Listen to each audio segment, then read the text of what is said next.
اخطار آنچه در ادامه برای شما بیان میشه به هیچ وجه ترغیب شما به سمت انجام اعمالهای نامتعارف و کارهایی که به سلامتی شما آسیب میزنه نیست، بلکه صرفاً یک آگاهی است برای شما تا با دانشی بهتر اعمال خودتون رو بتونید بسنجید. خودارضایی در دختران، اتفاقی که شاید از نظر خیلیا چندان مرسوم نباشه، ولی آمارها نشون میده که بسیار این روند زیاده و تعداد کسایی که این کار انجام میدن به لحاظ نسبتی بسیار بالاست. خب شاید شما فکر کنید که ممکنه منجر به آسیب زدن به فرد بشه، ممکنه سبب ناباروری یا سایر حرفایی که از کوچه بازار شنیدین ممکنه سبب اونا بشه، ولی من اینجام تا به طور علمی این مقوله رو با هم بررسی کنیم.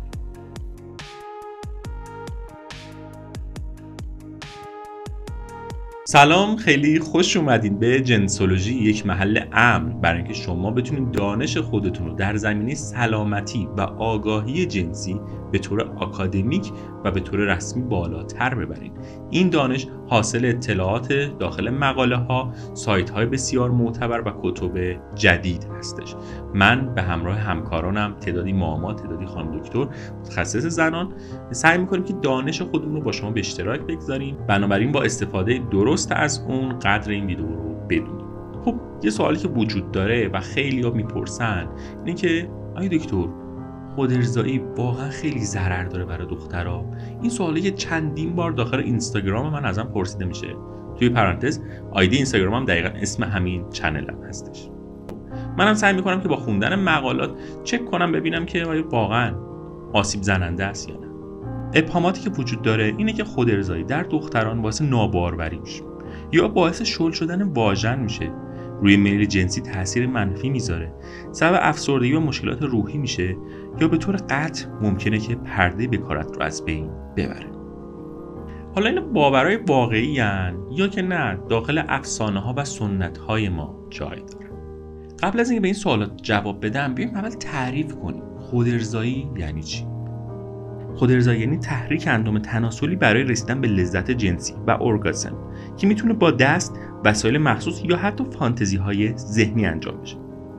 بر اساس تحقیقات انجمن روانشناسان آمریکا یعنی APA، حدود 70 تا 90% دختران در طول زندگیشون یک مرتبه خودارضایی میکنن. سازمان جهانی بهداشت یعنی WHO و کالج آمریکایی زنان و زایمان یعنی ACOG تاکید میکنه که خودارضایی بخش طبیعی از زندگی جنسی و شناخت بدن در زنان به حساب میاد. خب حالا اینا دارم میگم که چی؟ دارم میگم که فکر نکن خیلی اتفاق عجیبیه و فقط تو داری انجام میدی یا ممکنه که فقط تو به سمتش گرایش داشته باشی. آمارهای جهانی نشون میده که اغلب حداقل یک بار انجام دادن. اما بیایم بریم سراغ دغدغه شما. یه سری باورهای غلط پشتش هست که شاید جوابهای علمی پشتش باشه. آیا خودارضایی باعث ناباروری میشه؟ جواب قطعاً نه. تحقیقات علمی چنین چیزی رو به هیچ وجه اثبات نمیکنه. طبق تحقیقات مؤسسه ملی سلامت یعنی NIH، خودارضایی هیچ تأثیر روی تخمک گذاری، عملکرد رحم یا ناباروری زنان نداره. به طور علمی خودارضایی داخل واژن و رحم رو تغییری نمیده و آسیب دستگاه تناسلی نمیزنه. ناباروری بیشتر تحت تاثیر عوامل ژنتیکی، بیماری‌های زنانه مثل سندرم تخمدان پلیکیستیک، اندومتریوز، سن و سبک زندگی. پس تا اینجا اگه فکر می‌کنی خودارضایی سبب میشه که نتونی بعداً حامله بشی و عقیمت میکنه، فرض غلطیه. این فرض رو کنار، بریم سراغ فرض غلط بعدی. آیا خودارضایی باعث شل شدن واژن میشه؟ جواب همچنان قطعاً نه. این یک باور غلط قدیمیه. بر اساس تحقیقات سازمان ACOG، واژن خاصیت کیسانی داره و بعد از هر نوع تحریک از جمله رابطه جنسی یا حتی خودارضایی به حالت اولیه برمیگرده. تنها عواملی که میتونن روی استحکام بافت واژن تاثیر بذارن عبارتند از زایمان طبیعی، افزایش سن و کاهش سطح استروژن. بعضیا فکر میکنن که خودارضایی سبب افسردگی و غمگینی اونا شده. آیا فکر میکنین که به لحاظ علمی خودارضایی بر هورمون‌های شادی بخش ما تاثیر میذاره و اونا رو کاهش میده یا ماجرا کاملا برعکسه؟ تحقیقات انجمن روانشناسی آمریکا یعنی APA نشون میده که خودارضایی باعث کاهش سطح استرس، بهبود خواب و افزایش حس آرامش میشه. هنگام اورگاسم بدن اندورفین، دوپامین و اکسیتوسین ترشح میکنه که باعث کاهش اضطراب و افسردگی میشه. پس این باور که میگن خودارضایی سبب غمگینی میشه باور علمی نیست. بیشتر بعضیا به خاطر اعتقادات خودشون و تفکرات مذهبیشون احساس گناه میکنن، ولی به طور علمی سبب افزایش لذت و شادی بیشتر در زندگی فرد میشه. پس تا اینجا یه رفع ابهام کلی که انجام دادم برای شما. دوباره تاکید میکنم حرفای من به هیچ وجه به این معنی نیستش که سعی در ترویج این کار داخل جامعه دارم، بلکه میخوام استرس های بیمورد و دلایل خرافی رو پشت سر بذاریم و با علم پیش بریم. من به هیچ وجه توصیه نمیکنم که شما این کار رو بکنید. بهترین راه ازدواج و برطرف کردن نیاز با همسر شما هستش، ولی اگر که دارین این کار رو میکنین الکی ترس و لرز هم نداشته باشید. پس بیایم مثل نکات آموزشی به شما بگم که اگه این کار رو انجام میدین سعی کنید کمترین آسیب رو ببینید. نکته اول، رعایت بهداشت. دستها و وسایل جنسی رو قبل از استفاده حتما بشورید. خانوما به خاطر اینکه ناحیه واژینالشون همیشه مرطوبه بسیار مستعد گرفتن عفونت‌های قارچی و باکتری هستن. توی پرانتز میگم که من یک ویدیو راجع به عفونت‌های قارچی و باکتری ساختم و داروی مناسبی رو هم برای جلوگیری از این عفونت‌ها برای شما معرفی کردم که روی صفحه میاد. خب حالا با دونستن اینکه خانم‌ها خیلی مستعد عفونت‌های قارچی و باکتری هستن، طبیعتاً قبل از اینکه اون یه خانم بخواد خودارضایی کنه باید دستها یا وسایل جنسیشو به طور کامل بشوره تا از عفونت‌های متعدد جلوگیری بشه. شیوه درست خودارضایی برای جلوگیری از آسیب به پرده بکارت. خیلی از خانم‌ها در طی خودارضایی نمیدونن آیا پرده بکارتشون آسیب میبینه یا نه.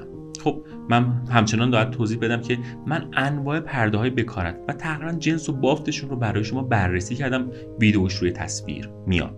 اگه نمیدونین حتما این ویدیو رو ببینید. ولی خب برای شما توصیه میکنم که اگه میخواین این کار رو انجام بدین به هیچ وجه جسم خارجی یا انگشت رو داخل ناحیه تناسلی نکنید، چون این احتمال آسیب پرده بکارت رو زیاد میکنه. بهترین راه اینه که از روی ناحیه تناسلی ماساژ بدید. پس دقت کنید چیزی وارد ناحیه دستگاه تناسلیتون نکنید، چون احتمال آسیب زدن رو به مراتب بیشتر میکنه. این نکته خیلی ریز، چون مدام میبینم که سوال میپرسن کسایی که میان مطب من یا کسایی که دایرکت اینستاگرام بهم میدن، سوالاتی از این قبیل میپرسن که اگه من انگشتمو داخل ناحیه تناسلی بکنم و خب خون نیاد احساس میکنم که پرده‌ای ندارم. آیا این درسته غلطه؟ چون این اتفاق خیلی رخ میده.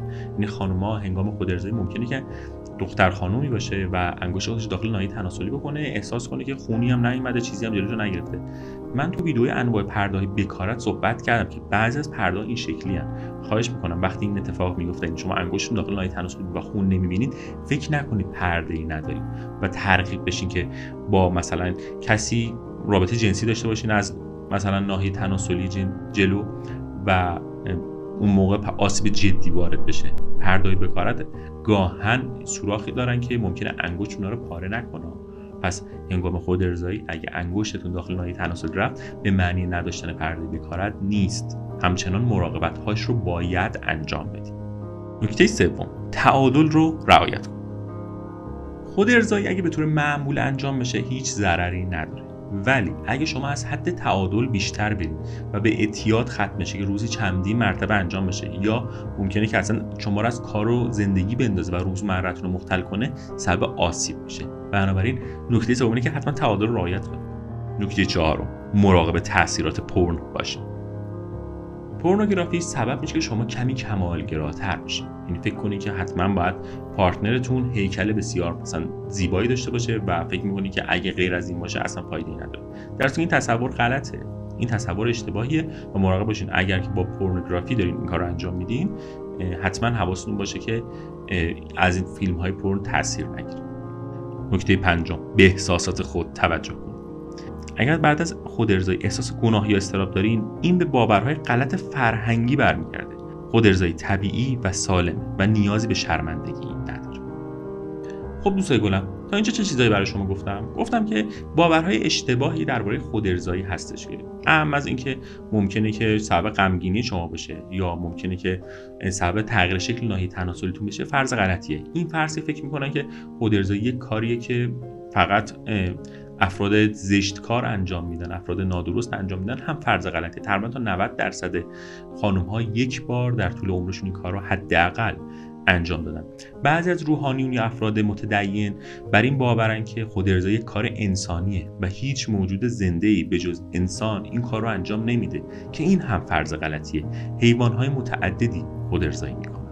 بنابراین یک اتفاق طبیعیه، سعی کنید که با علم و آگاهی انجام بدین و همچنان همیشه توصیه میکنم سلامتیتون اولویته. به سلامتیتون دقت کنید، سعی کنید عفونت نگیرید، سعی کنید به خودتون آسیبی نزنین و مراقب سلامت شخصیتون باشید. اگه محتوا برای شما جالب بوده و به شما چیزی یاد داده، خوشحال میشم که لایک کنید. سابسکرایب کردن این چنل شما رو از محتواهای زرد دور میکنه و به سمت محتواهایی میاره که کاملا علمی هستن و به شما آگاهی میدن. همچنین دو طرفه من 2 تا ویدیو میاد که با کلیک کردن روی اونها به شما قول میدم که هیچ وقت پشیمون نشید. پس تا یه ویدیو دیگه، خدا نگهدار.